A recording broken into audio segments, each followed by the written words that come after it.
వ్యవసాయ రంగ అభివృద్ధి కోసం 5,600 మంది వ్యవసాయ విస్తరణ అధికారులను కేసీఆర్ నియమించారని మంత్రి పువ్వాడ తెలిపారు. రైతుల అభివృద్ధి కోసం 65,000 కోట్ల రైతు బంధు ఇచ్చిన ఘనత సీఎం కేసీఆర్కే దక్కుతుందన్నారు. ఇంకా 33 సంవత్సరాల అనుభవం ఉన్న ఈ కళాశాలకు పోస్ట్ గ్రాడ్యుయేట్ కోర్సుల ఏర్పాటుకు కృషి చేస్తున్నామన్నారు. తెలంగాణ అస్తిత్వానికి మూలపురుషుడైన ప్రొఫెసర్ జయశంకర్ సార్ పేరుతో కళాశాల ఉండటం సంతోషంగా ఉందని మంత్రి హర్షం వ్యక్తం చేశారు.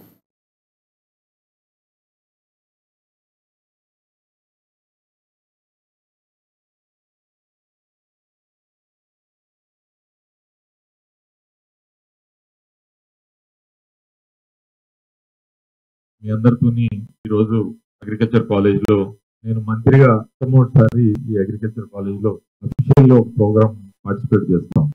మినిస్టర్ అవకాశం లభించినందుకు నాకు సంతోషం. ఎందుకంటే నేను కూడా అగ్రికల్చర్ స్టూడెంట్ కాబట్టి I was also post graduate in agriculture sciences and I passed out my MS agriculture in the year 1989 University of Agriculture Sciences, Bangalore. I did my BS Agriculture from Mahatma Phule Agriculture University, Pune.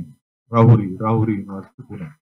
నాకు చాలా సంతోషం, ఎందుకంటే నేను మీరు ఒకటే fraternity కాబట్టి. Fraternity ఒకటే కానీ ప్రొఫెషన్ వేరే అయిపోయింది. నుంచి మొదలుపెట్టి వ్యవసాయం నుంచి మెడికల్ కాలేజ్ నుంచి మొదలుపెట్టి మెడికల్ కాలేజ్ నుంచి రాజకీయాల్లోకి వచ్చేసి వైపు ప్రవృత్తి వేరే మారిపోయింది. అయినా coming here I cherish my old memories of my what you call an agrico, my old memories of were all being remembered.